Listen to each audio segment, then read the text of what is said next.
We, conjuntamente com o SVOA, Colegio Arubano, está organizando o National Onderwijscongres Aruba. Sim, isso aqui está eigenlijk parte de profissionalisering para o docente. Dia 27 is aqui a tomar lugar para a escola. Então, dia 28 de outubro, tour docente na Aruba, in basisschool, MBO, voortgezet onderwijs, voor melden mes aan para fazer training aqui. No momento na aqui nós temos 30 participantes de diferentes sectoren, dus workshops que worden doen.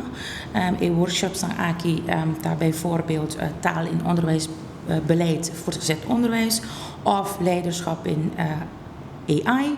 Também botin keynote speaker, die bij papi kan te kiezen voor talent van kinderen, jongeren en dus ook van jezelf. Também botin bijvoorbeeld docentenprofessionalisering in de 21ste eeuw.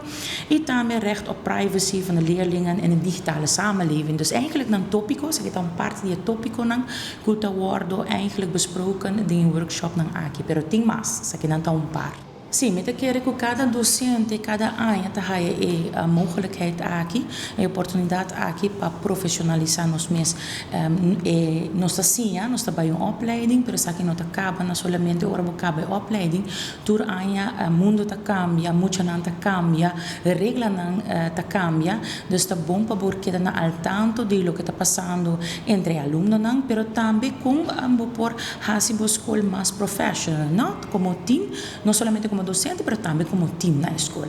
Essa aqui está van de zoveelste, ik zei met de corda, se minuto já rata de 8, que está toma lugar agora aqui, pero outro ano está vai tinha trobe, está vai estar fim de outubro, fecha não está precisa ainda, pero propõe alvast de agenda que outro ano outubro tem o National Onderwijscongres aqui a trobe.